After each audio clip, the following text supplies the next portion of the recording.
Welcome, everyone. Thanks for joining me today. I am Ron Levine from Mindfulness in Blue Jeans, and I got turned on to mindfulness and insight meditation very accidentally in 1998 during a time when I was dealing with clinical anxiety and depression and a raging panic disorder, which had blown up into agoraphobia. So I was unable to work. I was unable to leave the house. I couldn't go past the front door without a meltdown.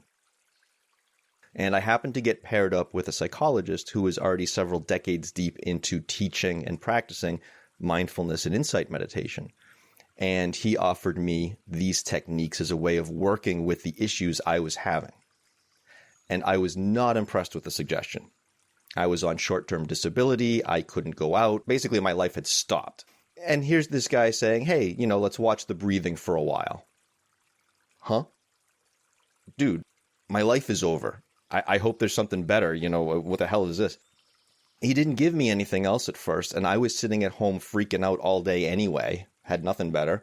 I figured, okay, I'm going to give this an honest shot, just long enough so I can go back to him and say, look, dude, this didn't work. Can I have the real treatment now?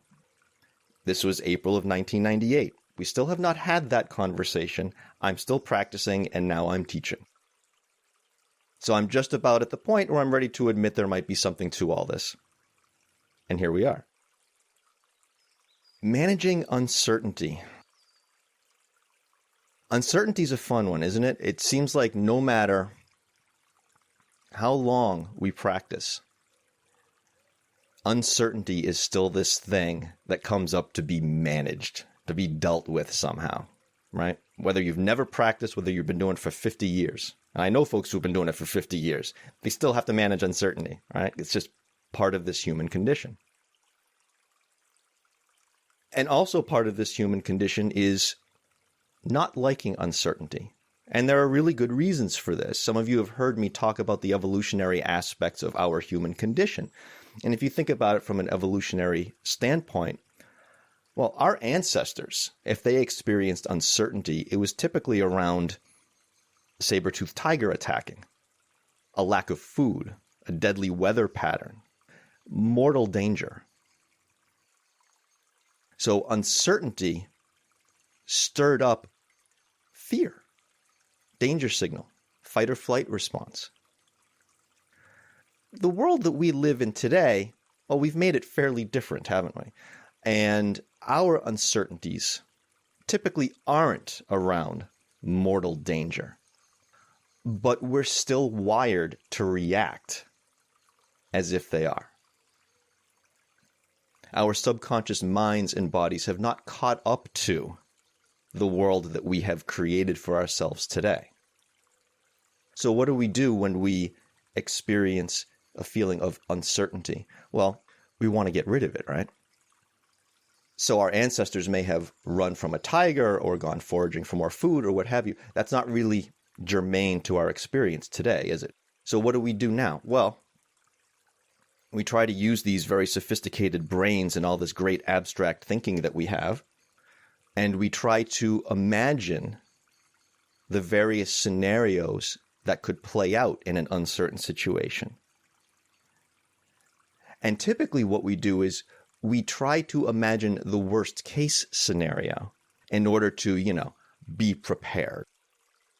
Make sure we're going to be ready for whatever comes up. And I don't know about you, but for me, it usually takes this pattern of, okay, let me try to imagine the worst possible thing that could happen and see if I feel like I'll have the energy to be able to cope with whatever that worst case is. And just the process of doing that saps my energy in the present, which causes more fear, which makes me think about the uncertainty more, which makes me try to fill in the blanks again and see if I'll feel better about it now with the less energy I've left myself with than the first time. Oh, that didn't work. Crap, I feel worse now. Damn it, better check again. And the cycle perpetuates and we just feel worse and worse. Usually, where there's a vicious cycle involved, that's where I start thinking about what I call shatter points. So a shatter point, this is a term that I actually lifted, of all places, from a Star Wars novel. I'm a Star Wars baby, my whole life, Star Wars. There's a novel called Shatterpoint about one of the Jedi who is able to see into the very fabric of things, and not necessarily just physical things. He can see into the structure of a building, but can also see into the structure of, say, person's psyche, or a relationship, or something about a society. So they can be abstract things as well. He's able to see into the structure of these things like it's a crystalline structure with all their interrelationships and fault lines. And by being able to see this structure and these fault lines, he sees where he can apply the force most effectively, most economically, if you will, to achieve a desired result. So rather than expending all this effort in the wrong place and wondering why he's not getting anywhere, he's able to focus a smaller amount of effort in just the right spot to make the whole thing come tumbling down, if that's what he desires. Shatterpoint. So when I get stuck in a vicious cycle, I realize, well, wait a minute. Clearly, it's not a lack of energy I'm putting out plenty of effort, but it's not getting anywhere. So, okay, let's maybe shift the focus. Maybe there's a better way. And in this case, the case of something like uncertainty and the vicious cycle that I was just talking about, what I have found to work is shifting the focus to the actual issue. There's this old saying in spiritual circles that what we think is bothering us isn't what's actually bothering us. And I found this is one of those. It's not the uncertainty. The uncertainty is not what is actually bothering me. What is bothering me is that thing that I am trying to soothe by engaging in all this overthinking and rumination. And what is that thing? Well, for me, and maybe this will resonate with some of you, for me, that thing is an aversion to feeling vulnerable. The aversion to feeling vulnerable. Which ironically, we only increase by continuing to imagine all these worst case scenarios, right? What we typically find is all this overthinking doesn't do much of anything in these kinds of situations because we're dealing with an emotion, a felt sense. And again, going back to the evolutionary standpoint, our emotional systems are much older than these intellectual, abstract thinking systems. So trying to constantly think to ourselves or tell ourselves, don't feel this, don't feel this, don't feel this. Does that ever work? No, of course not. We wouldn't be sitting here right now talking about this if it did. So that's unskillful effort, trying to use the mind to talk ourselves out of these very deep feelings that try to drive us towards safety, survival. But like I say, these days, for most of us, what causes these feelings isn't mortal danger. So a more skillful effort, the shatter point here, is directing the attention, not looking at the uncertainty, shifting to the vulnerability, that feeling of vulnerability that gets stirred up by it, and seeing, well, wait a minute. Okay, these feelings of vulnerability are uncomfortable, but not necessarily unsafe. Critical difference. So with that said, how do we work with the discomfort of vulnerability? There are many ways that we could do this, and I certainly invite you to explore for yourself. I'll share the one that I have found most effective for me. Meeting vulnerability with curiosity. Why does this work? Here's what I've found.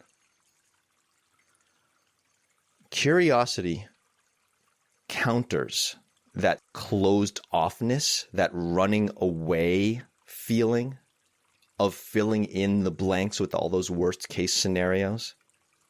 Let me imagine this so I can avoid it. It replaces that with a willingness to open to experience. And why does it do that? Well, curiosity assumes that not knowing is okay, right? We don't go into something with curiosity thinking we know everything about it. That doesn't make any sense. By definition, we're looking to gain new information. If we can cultivate this feeling of curiosity, okay, I don't know everything. And that's not necessarily a problem. And now there's an opportunity for taking in some new information. One of the most personal experiences I've had with this is what I call my Newton Center story. And some of you have heard this before. This was one of the most profound early experiences in my practice. I live in Waltham, Massachusetts, which is right next to Newton, Massachusetts. And I grew up in Newton. When I crashed in 98 and was housebound, I had to slowly start to learn how to get back out into the world again. And this literally started with a walk around the block, a horrifying walk around the block, which then slowly increased to a couple of blocks and a few blocks. And then eventually I started to drive a little bit again. So a couple of months into working with this, one day I said, okay, I'm going to try to drive to Newton Center, which at that point was about 15 minutes away. 15 minutes away at that point for me felt like hours. I mean, it was scary. And this was going to be the furthest I'd ventured out from the house since this had all started for me. I said, okay, I'm going to try to go to Newton Center. And so I drove to Newton Center. And those of you who might be familiar with Newton Center, I went to the T-stop where there's the Union Street, and there's a little thing you can drive around and park, and there's these little shops, and managed to get there and parked and walked inside this little gift shop, and they had one of those carousels with greeting cards on it. I just started kind of looking at the greeting cards, and then that little voice came in and said, you know what? If you start to freak out now, if you start to have a panic attack now, if things go sideways now, I'm screwed. I can't get home fast enough. I'm out of the safety zone. And of course, what does that line of thinking start to do? Start filling in the blanks with the worst case scenario, which is having a meltdown right in this poor gift shop, right? And so the feelings start to come up, and I can start to feel, things are starting to break. I'm like, oh shit, here we go, And for the first time, I got just annoyed enough in the middle of the process, just fed up enough that instead of running out of the store, I thought to myself, you know what? Fuck it. You're right. You're right. I can't get out fast enough. I'm screwed if this goes down right here. So here we are. What do you got? Go ahead. Go. Do it. What do you got? And I just stopped and I waited. And I felt like 30 pounds had fallen off of me and crashed onto the floor. Everything just settled. And I realized that there'd been this internal civil war happening between the part of me that I felt like I couldn't trust not to freak out and the part of me that was trying to kill that other part. And once the I that I was identifying with, as if both parts weren't me, right? Once the I that I was identifying with as me dropped its weapons, well, suddenly there was no war anymore. There was no fight to be had. And everything just dropped. It's kind of funny when I think about it sometimes. I think back to, again, I talk about my Star Wars background. This is just like in The Empire Strikes Back when Yoda said to Luke going into the evil cave on Dagobah. He's about to go in. He says, "What's in there?" Yoda says, "Only what you bring with you." And Luke straps on his belt with his lightsaber, and Yoda says, "Your weapons, you will not need them." Well, Luke makes sure he brings his weapons in there anyway. And what does he find? An apparition of Darth Vader. He finds the exact fight he brought with him. So I'd been finding for years the fight that I'd been bringing with me. And when I finally dropped the fight, I found there was no fight. And how did I find this? Well, I found it by being curious enough in that moment. Not that kind of curiosity like, gee, I wonder, but the kind of curiosity where I was like, no, fuck it, what do you got? Right? There was attitude there, but it was still curiosity. To say, no, what's really here when I stop interfering? And boy, did I gain some new information. It was an incredibly profound moment and a huge early turning point in my practice.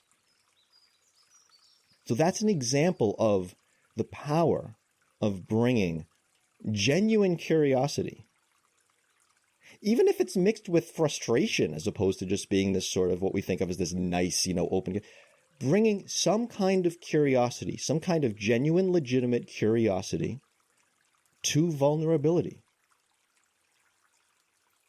That's where real shift has a chance to happen. I had something similar like this. I'll just say this one very quickly because it's along the same lines. About 10 or 12 years later, I started having these weird physical issues that to this day, I've never figured out what happened, but they were going on for about a year and a half, where my system would feel very adrenalized and exhausted at the same time. It was incredibly frustrating and difficult to deal with, and I credit my practice for not rendering me housebound again, essentially, because it really affected me psychologically as well, because the symptoms were very similar to the physical symptoms of anxiety. So it was very difficult to work with, but this time it didn't bring my life to a grinding halt. But it was very scary to constantly feel like I was going to collapse, because that's how I felt. In a body that simultaneously felt completely depleted and riddled with this adrenalized energy. It was a difficult state to live with. And at one point, I started to get genuinely curious about, well, I keep feeling like I'm going to collapse, and it makes me so anxious, and I want to know where that line is where I actually will collapse. And that's how my yoga career started. I started taking very intense, heated power yoga because I wanted to see, okay, at what point will I actually collapse? At what point will this body actually give out in the way that it feels like it's threatening to, in this way that I feel vulnerable about? And I started taking these classes 2-3 times a week, 75 minutes, 90 minutes. I still remember on Sundays, 2 hours. 2-hour classes in 100-degree heat with humidifiers blasting. Power yoga. And what I ended up finding was my body didn't give out. I never found that line where my body collapsed. I also found out some other things like, wow, these classes really helped me get out some of that adrenaline. And geez, I feel better for a while afterwards. And to this day, a decade plus since those physical symptoms finally subsided, I still practice the same yoga and still derive all these benefits from it. How did I find this? Bringing curiosity to this vulnerability. Again, with a little bit of fed-up attitude. But that doesn't matter. What matters is I brought curiosity, and I gained new information. Real information, as opposed to the bullshit storylines I kept spinning in my mind, just making things worse. So before we practice, I want to mention a few ways of actively working with this. How do we, in a hands-on sort of sense, work with this? And I want to mention a physical way, an emotional way, and a mental way, which of course all play off of each other, but it's just a little bit easier to think of them in these categories. Physically, when we notice ourselves overthinking about how to stop overthinking, I have found it helpful to come to the physical aspects of that closed off feeling that I mentioned earlier. And I mean this fairly literally. I've noticed for myself that when I get into these states, I really get this tunnel vision. Like when I picture them afterwards, like, oh yeah, 10 minutes ago, I was really in a bad way with that overthinking. And when I get this mental image of it, I see tunnel vision. I see it as if I'm seeing a picture that has had the sides chopped off. It has this very tunnel vision feeling. We can counteract that by focusing our eyes in, well, again, to bring it back to yoga class, one of the things that we focus on sometimes is what's called a drishti gaze, where we are seeing everything but looking at nothing. We're simply taking in whatever is in the field of vision and noticing the entirety of that field of vision without focusing on any one particular thing. It's the exact opposite of tunnel vision. Another thing that I notice when I'm in those mind states of overthinking, the vicious cycle, I physically shrink inward. I don't know if it's noticeable from the outside, but I certainly feel it. This shrinking inward that's trying to protecting the heart, protecting the stomach, right?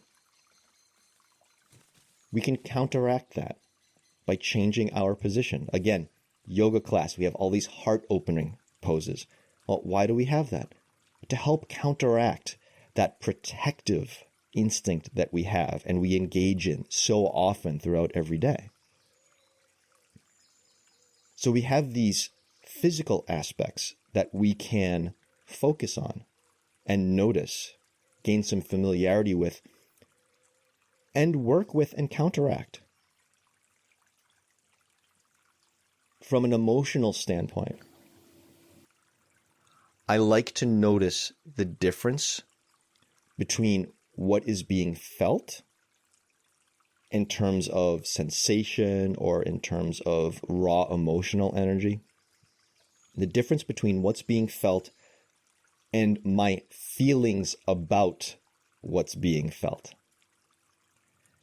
Whether it's something in the classical Buddhist definition of feeling, which is simply, do I find this positive, negative, or neutral? We can keep it just that simple.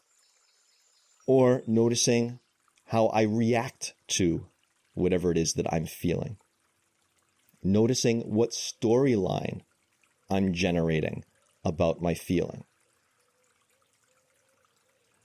I like to say that fear is in the future.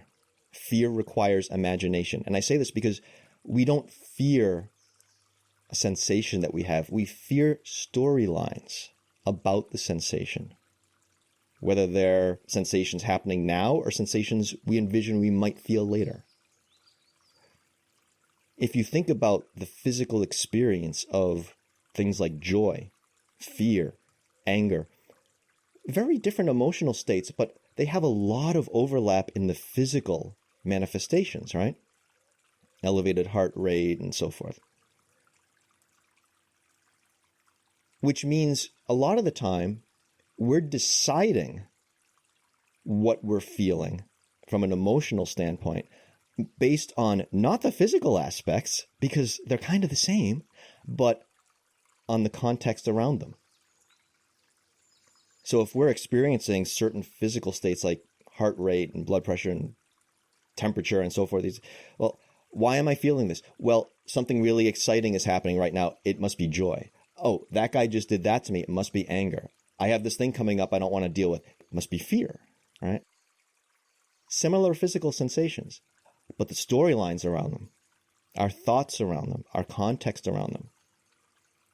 That's how we're deciding why we're feeling them. whether they're okay, whether they're pleasurable, whether they're scary. Okay? And from a mental standpoint, when I first discover that I'm ruminating about something, I'll typically either come to the physical aspect I mentioned before, start coming to the sensations, which is a very good way of stopping that mind-body cycle. Or I'll start looking at what the intention is behind the rumination. And those of you who have heard me talk before, or perhaps have done some reading or studying about Buddhism, you know, once we say intention, the big word that should come up, karma.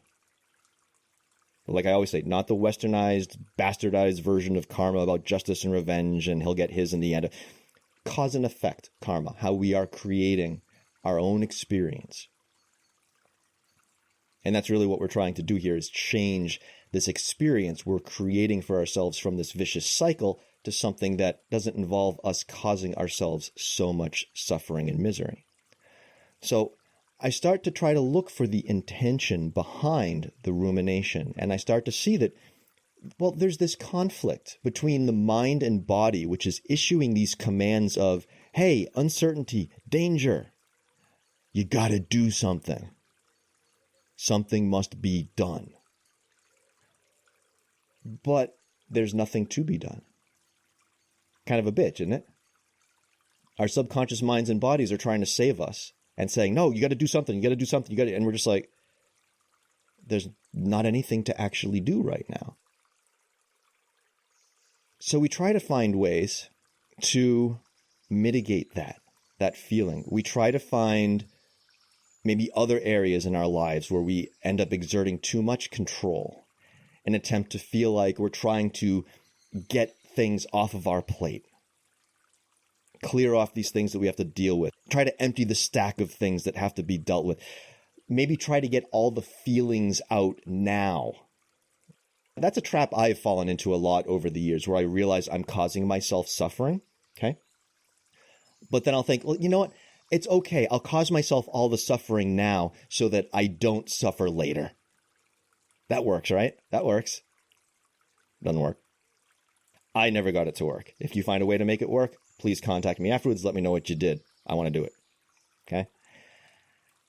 So we try to devise all these ways to stop feeling this aversion to vulnerability.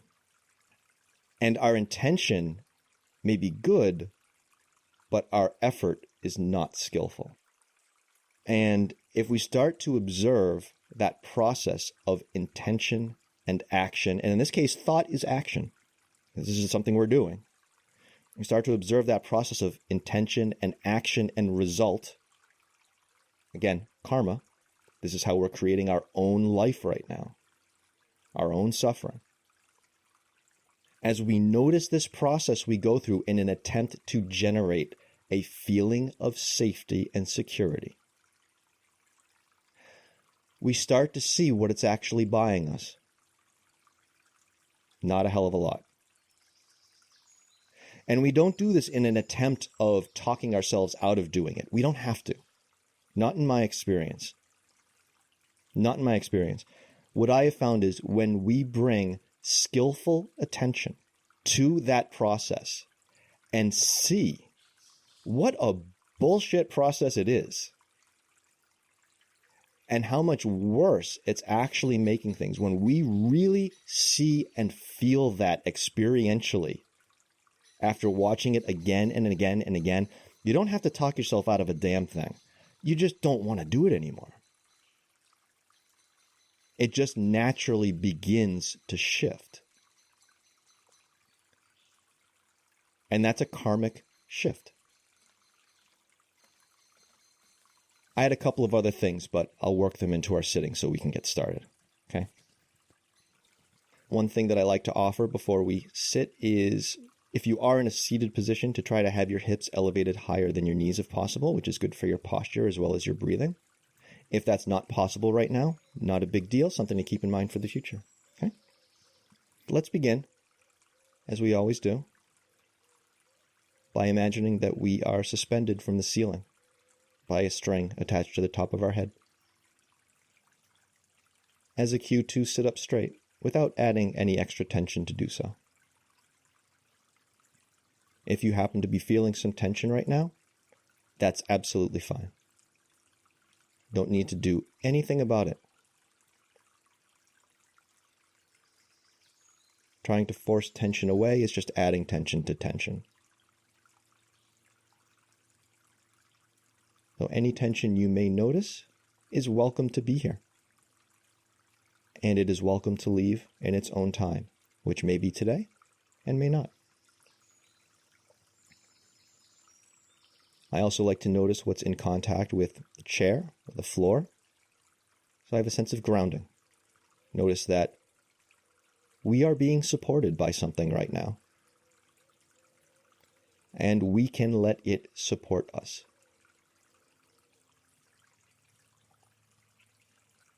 So I notice this support at the bottom. And an easy lift at the top. And let's take a moment just to notice for each of us those two poles and whatever else happens to be in between the two.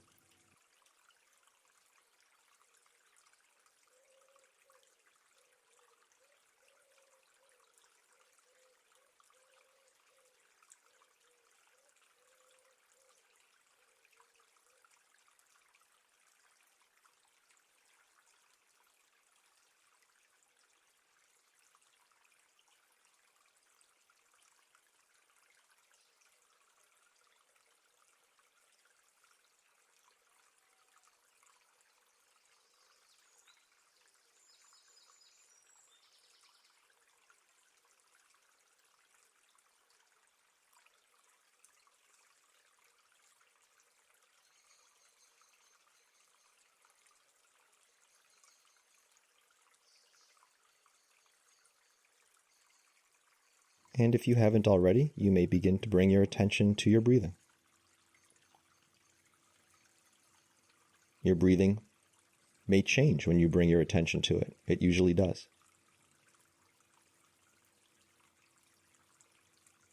In this practice, we don't have to shape the breathing in any particular way. There's no meditative breath we're trying to achieve. Our meditative breath is simply the one that we are watching as it arises and passes of its own accord.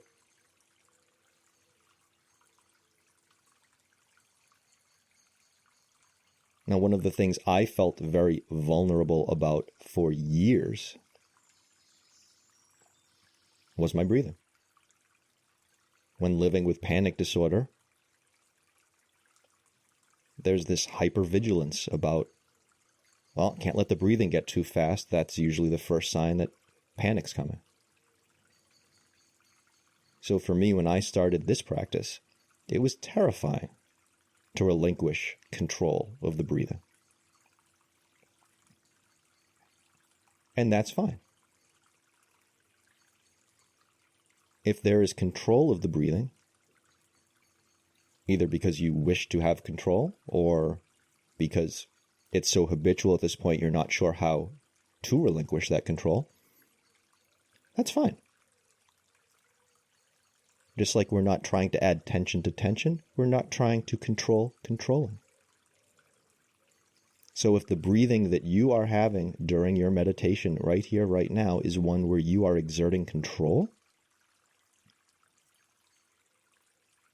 then your meditative breath right now is the one you're watching where control is being exerted.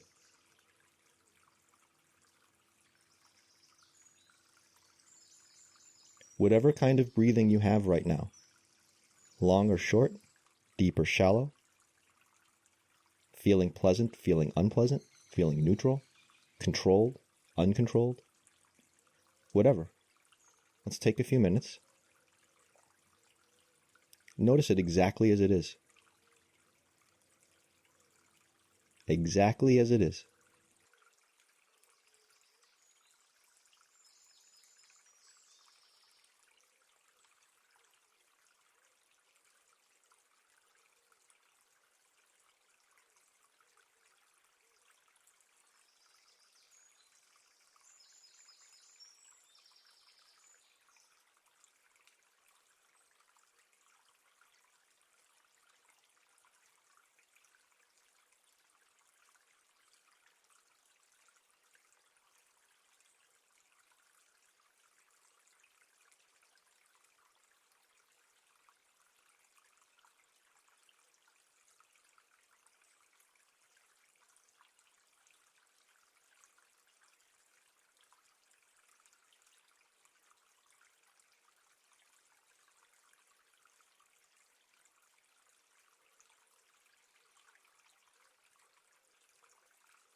Now, when I find that I am dealing with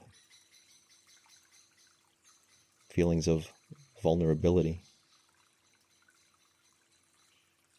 that implies that there's a perceived threat.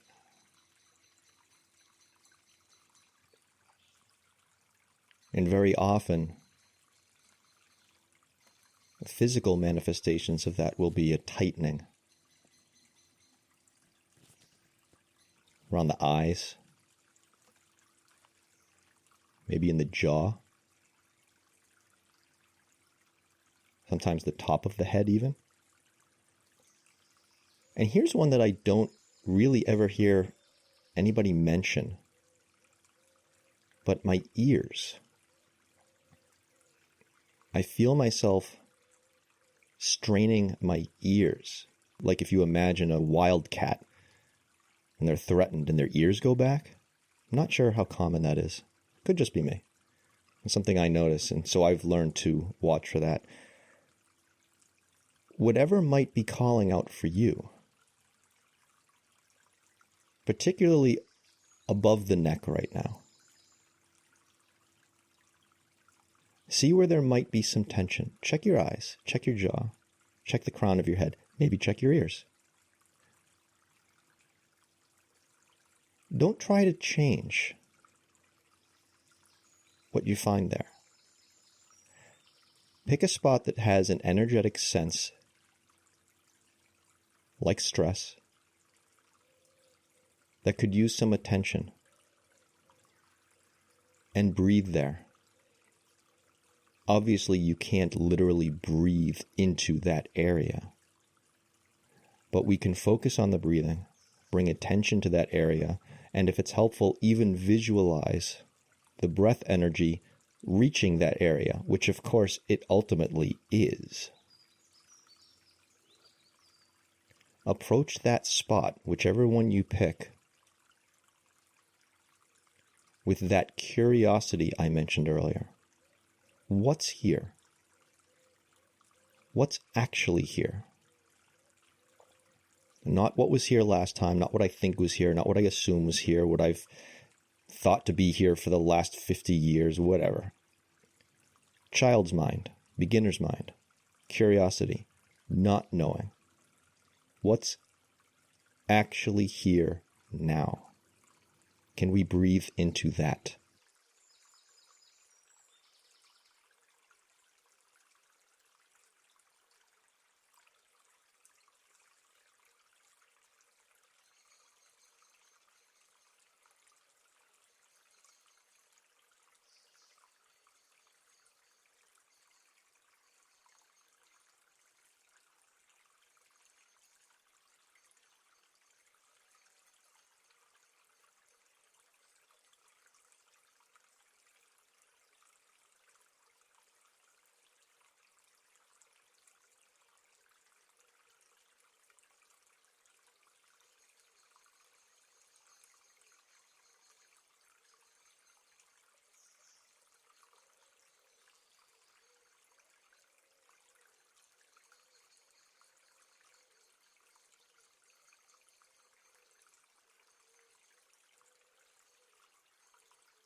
Now I invite you to either continue working with whatever spot you found above the neck, or you may shift and find an area below the neck. And with feelings of vulnerability, it's usually somewhere in the chest or the stomach. Usually. So if you feel like that is an area that needs more attention, let's move there. If not, you can stay where you are. And particularly when working with issues in the stomach, it can feel like there's a lot of resistance, a blockage.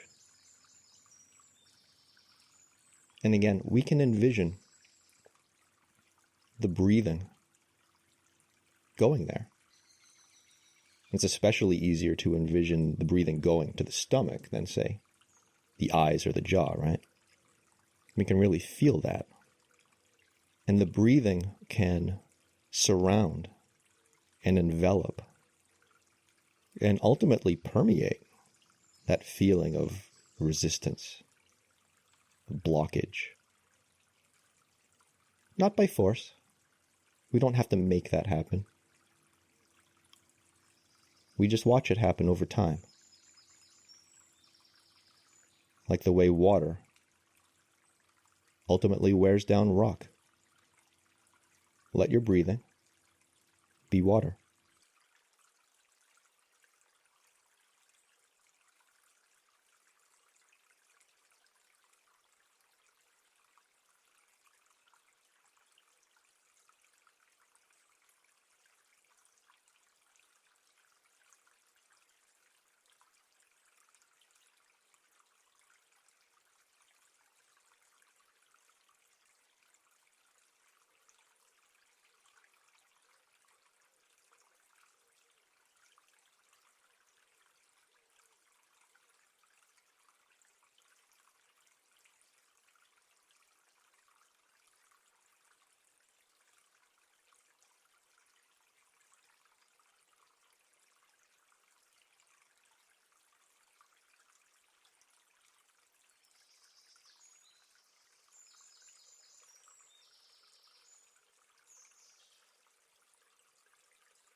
And one of the ironies of working with breaking vicious cycles, like the ones we've been talking about today,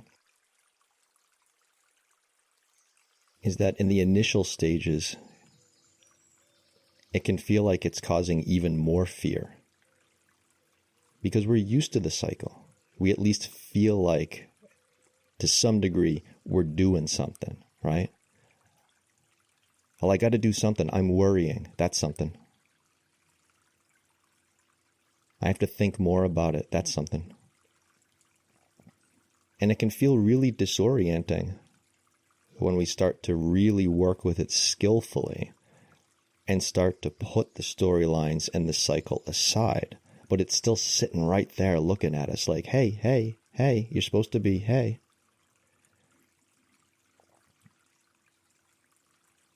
So it makes it really challenging at first. It's like an addiction, isn't it?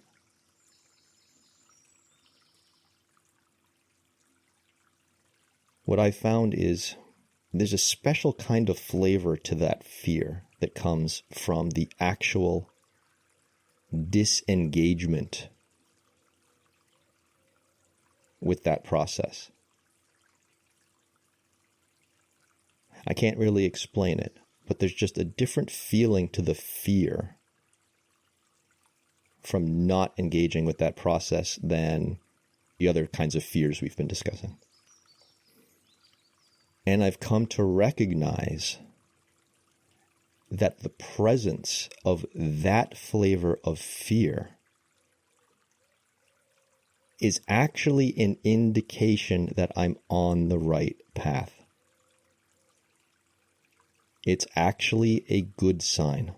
It's a sign of growth. a sign of a shift. And appropriately, I only discovered that for myself because I approached even that fear with some curiosity to see what the hell it was.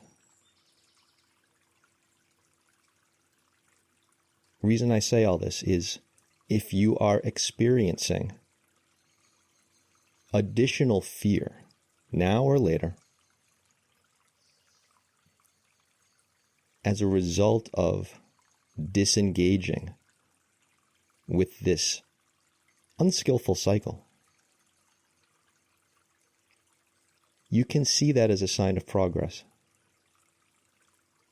You can take that as a signpost that, oh, hey, I'm on the right path.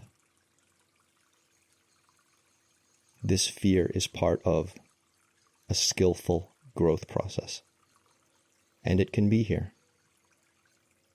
And like everything else, it will leave when it's ready.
I'd like to offer a few thoughts as we wrap up the sitting.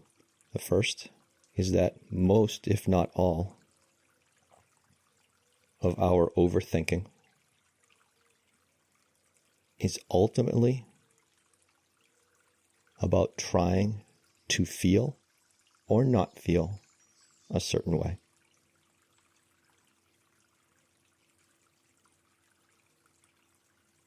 And the curiosity we can bring to that is the question, what happens if I just feel?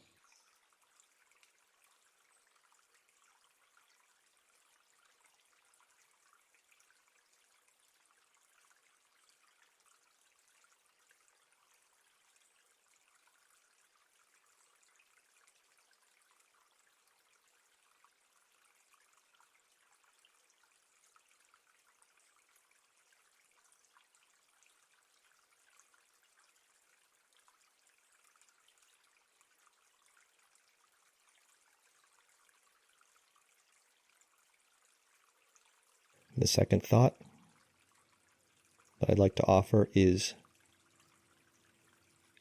sometimes we fall into a trap, especially in spiritual circles, I think. I certainly fall into this one a lot,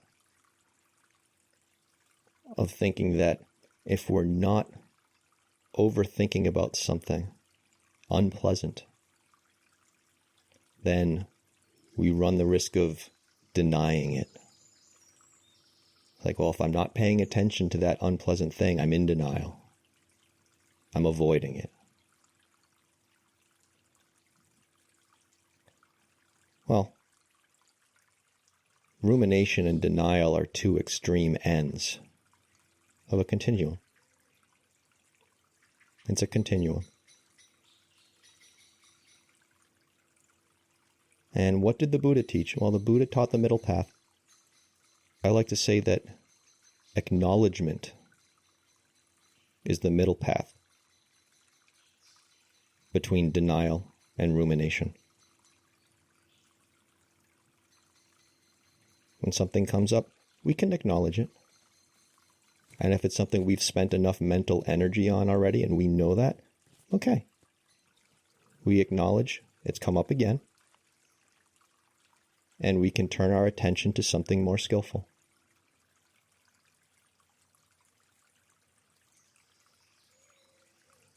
Not saying it's not there. We're saying we've already put out enough skillful effort appropriate to whatever the situation is, and anything more at that particular moment is no longer skillful.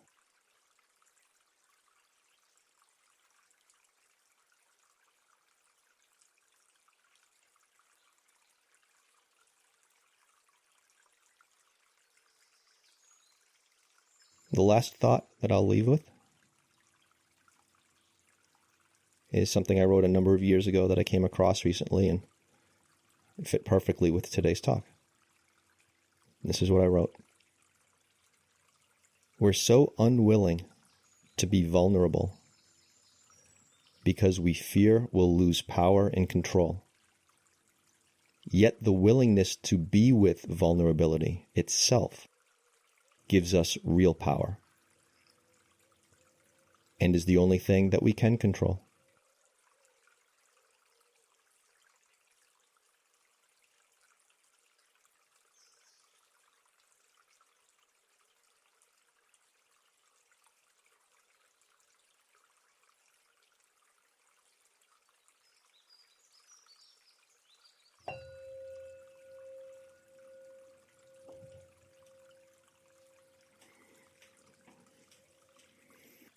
If anyone would like to ask a question, share an observation, well, we already have one. Chloe, please feel free.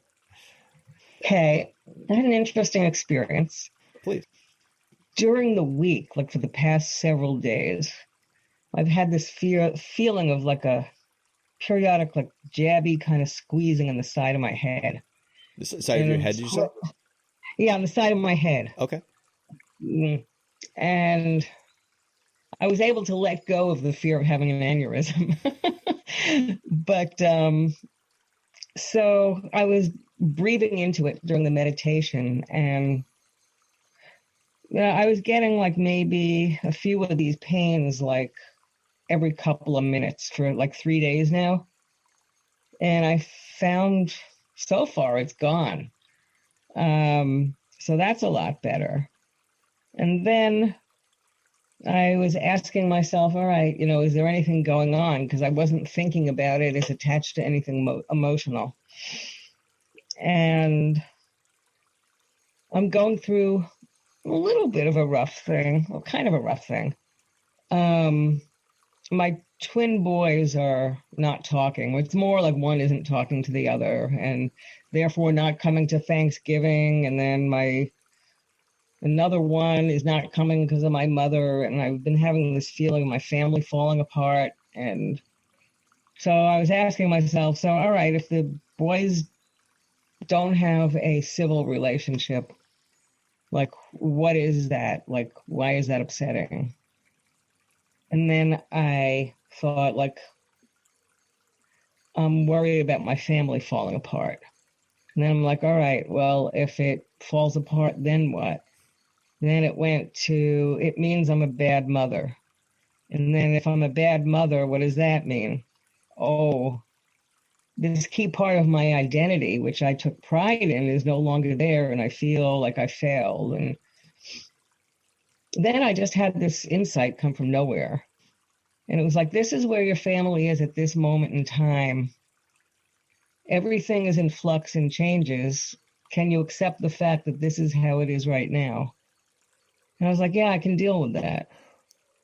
And so, yeah, it was a whole process. It was a whole journey. And like, I feel in a much better place. I love the shit out of what you just said. Oh, well. That was, that's That's exactly it. That's the process. That's the process. I love what you went through where, okay, here's this thing and it's raising this. And okay, what's behind that? Oh, okay. Well, what's behind that? Oh, huh. What's behind that? And you really got down. It's like they always say, everything we do comes from either a place of fear or a place of love. And you really got down to the roots of where those two are button heads. Being a good mother. Worrying about being a good mother. Finding that fear around being. Is there a deeper conflict of fear and love than that? You really got down to the bottom there. And from there, saw the reality of the situation. In a sense, to kind of bring it full circle from where I started this whole thing, you kind of saw the crystalline structure. You saw the fabric, like with the shatter points I was talking about. You saw, well, this is what the situation actually is. And here's what I'm bringing to it. And why am I bringing this? Where is this? Oh, that's where that's coming from. And that's where, okay. So this is what's behind what I'm bringing to it, which was making me see it in this certain way. And now that I have seen clearly what I was bringing to it, now I can see clearly what the situation actually is, because now I'm not putting my shit on it. That's exactly it. That's exactly it. I love it. Thank you. I love it. Let's just hope I don't have an aneurysm. Well, no, and that's an obvious point in itself, which is if we're experiencing something that's uncomfortable and we think there is actually an issue, we don't just sit like I'm a good meditator and I'm just going to sit here and observe the aneurysm as it happens. You know, obviously we don't do that. I'm not saying that you would do that, but as a general statement, it bears saying that if there's something that needs to be actually addressed in some manner, we do that. We don't just sit with it for the sake of sitting with it, right? Right. But no, that's awesome. I love that. Thank you for sharing that. That's fantastic. Thank you. Cheers. Hey, Scott. Hi, Ron. How are you? Good. How you doing, my friend? Good, thank you. I'm not sure whether this might just turn into a ramble, but we met a few weeks ago at the Watertown Library. I remember, yes.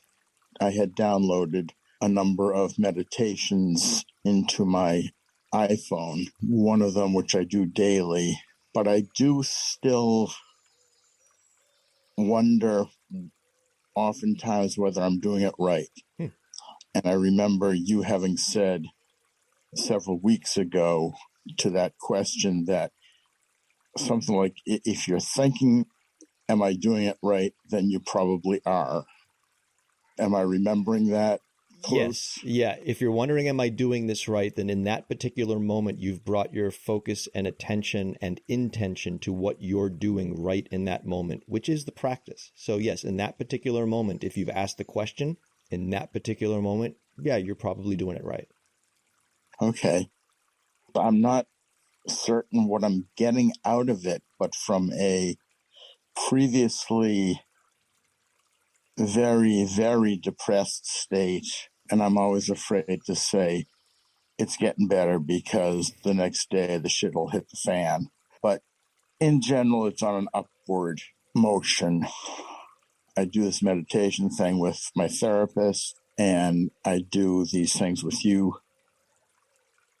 I think there's a lot to be gained, and you said previously about this having gone on for 2,500 years plus. Somebody's getting something out of it for it to continue to last for so long, and I guess I'll end it with thank you for presenting and delivering this stuff. Thank you for sharing that. I appreciate that. A couple of brief thoughts about that. When you said you're not sure what you're gaining from it, my two reactions to that.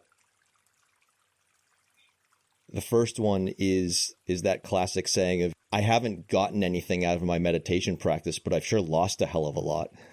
So there's that aspect, as well as one of the things that I like to say a lot is that this practice will give you everything if you ask nothing of it. You just don't really get to say what that'll be or when it'll happen or how it'll happen. And if you do start inquiring, then it kind of breaks the process. But the other thing that I really want to mention, and because I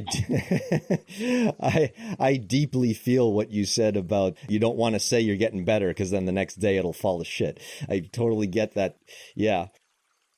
This is, in my experience, a 3 steps forward, 2 steps back practice a lot of the time. And that's fine. I've been doing this for 23 years and I'm still the same guy who freaked the hell out about walking around the block one day in 1998. And I've just been in this process of taking 3 steps forward and 2 steps back for so long. I'm miles away from where I started.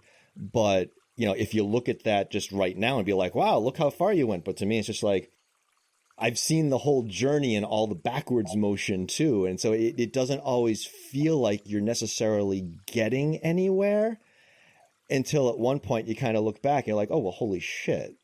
So the trick to me has been, even when the perceived backslides might be happening, is to recognize that that's just a normal part of the process. That's not unexpected. It's not abnormal. What would be abnormal is if they didn't happen. Like I always like to say, it's one of the reasons I call my practice mindfulness in blue jeans. It's a blue collar practice. We're going to get a little dirty. We're dealing with our own shit, right? So if somebody comes up to me and says, yeah, I've been practicing meditation for 5 years and I've loved every minute of it. It's all been this beautiful, positive experience with puppies and rainbows. And it's just like, dude, happy to hear you're enjoying it so much, but check your practice. That's not a normal, healthy, genuine trajectory. Everything you're reporting, yeah, that's the path.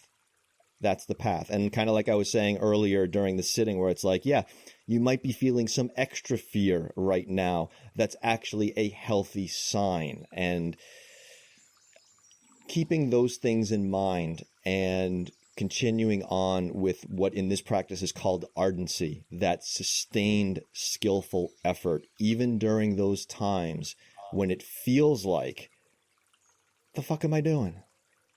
Those are the most critical times to maintain that sustained effort, because it's always going to start that forward motion again. That 3rd step forward always comes.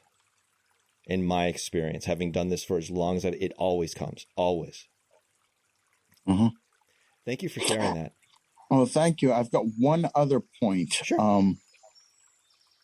I think almost every day while I'm doing my meditation, and I did it while you were presenting today, I get frequent itches. And I sometimes wonder if I'm breaking the spell, say, by scratching it. But then I tell myself that if I don't, then my mind is going to be taken away by this itch I've got on the side of my head, and nothing's going to get through. Perspectives on that? Extremely common question. So for one thing, you may not have meant this literally. You may have just been using a turn of phrase, but the word spell, right, that gets into like the whole, we're not getting into a trance or there are aspects of that even in Vipassana that we could talk, but it's not what I teach. It's not what we're doing here. But that's a very common question, is if there's something uncomfortable that comes up like an itch, is it okay to move? Is it okay to scratch? Is it blah, blah, blah, blah. There is no hard and fast answer to that. What I typically do is, if something comes up that is uncomfortable but not painful, not something where the skillful thing is to actually, okay, if something's causing real pain, you do something about it. But if it's something that's simply uncomfortable, you can sit and observe that sensation, and not just that sensation, but look at the storylines that were coming up for you around that sensation. Well, gee, am I allowed in my practice to do this? And if I'm allowed in my practice to do this, then does that mean I'm allowed, but I'm still getting less out of it? Or if it's not allowed in my practice, is it going to interfere with my practice? Look at all this stuff that was coming up, all these questions, all these storylines, all this identification around me as a meditator and this practice and what I'm getting out of it. And all this. Look at all of this stuff that came up from a mental and emotional standpoint, from a sensation that was perceived. Look at all that. That's a hell of a thing. Look at all that gets stirred up by just a little sensation. Because an itch is just, it's not a huge groundbreaking, even a bad itch, right? And then think about how we deal with the really big things in our lives. If we're getting that much turmoil, I'm not saying that you were a disaster, but if we're getting that much storyline out of such a small thing like that, imagine what we're doing with the big stuff. I would leave you with that and let you make your own decision, how you want to handle the next itch, which may not be how you handle the itch after that. Thank you. I like that. Awesome. Thank you. Cheers, man. I think I saw Judy first, and then we'll get to Mike. Hi, Judy. Hello.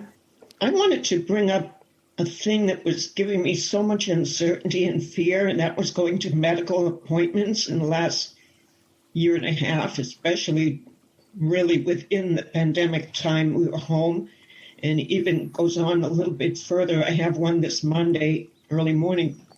When I went into those appointments, I was like, I am so uncertain how I'm going to get through them. So it was putting a bunch of things together. It was taking a real deep breath before you entered this appointment with doctors. This was in a hospital appointment. And it was real positivity. Really, I had to dig in and just say, you've got this, all that good, positive stuff. But it was also added in next was my looking at all the people in the waiting room and at the desk and all the staff and the patients. And I really felt like everybody looks so calm in here. Why can't I be like that kind of thing? So I just had to get it together and say, look, these people might not be calm, all these other patients.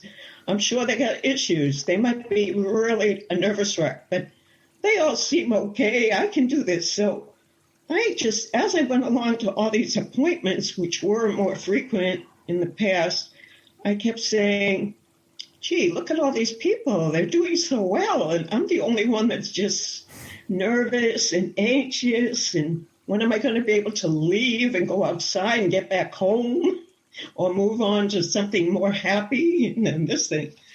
So it just took an awful lot of just digging in and knowing we all have it in us to just bring something out and get through things. It's there. Anywhere you go, you're walking around with it all. It's here. So I don't want that to sound corny. It's just, I think we really do walk around with it. We can not so much compare ourselves to other people and say, oh, well, now I'm like all those other people. I'm doing pretty good. But it does come along. But I think it takes work, of course, and it takes strength. It takes being an advocate for yourself and marching into these appointments and saying, I've got questions. I need answers here today. And when I talk with the doctor, is one part of an appointment. Like this Monday, I'll have to do some eye tests.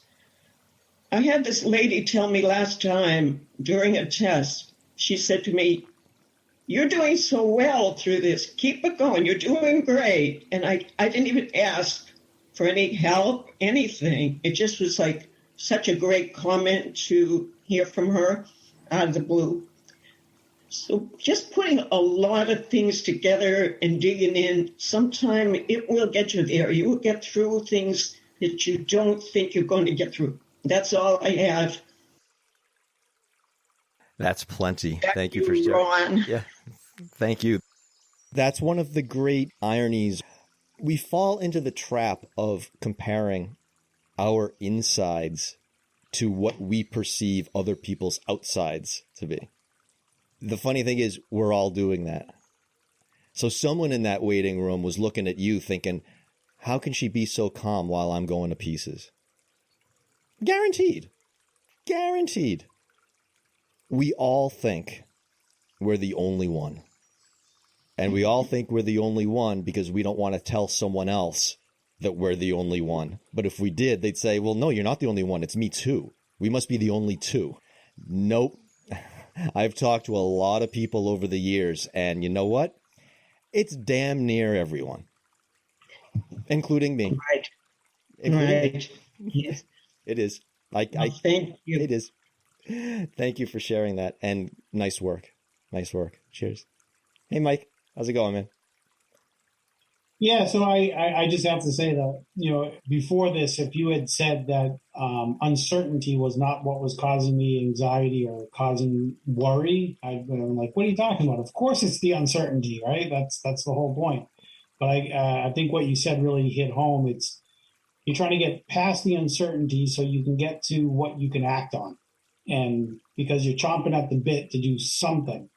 And I think what you said really resonated when you talk about changing it to curiosity, because curiosity now, the only way to satisfy curiosity is to observe. And so therefore you have to watch. And that's what you're doing. You're waiting for the uncertainty to unfold. And as it's unfolding, you're watching and learning, right? So now that is my job. That is my action, is just to watch, to wait, to observe, so I can satisfy that curiosity. And I think that really turns it on its head. That was it. Just wanted to make that observation. Cheers. Thank you. That's exactly it.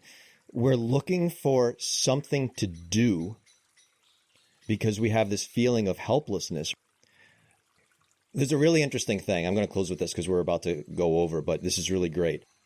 One of the things I've been reading about in my studies recently, sometimes we fall too deeply into the mindset that we are simply surrendering to whatever is happening without making an effort to make any kind of change to how we are feeling. And that is not sustainable because we're always trying to make changes to how we are feeling.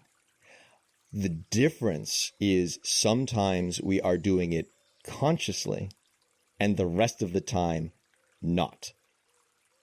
So if we're going to be doing it all the time anyway, and we are, we might as well be doing it consciously with clear intention, skillful intention, as often as possible.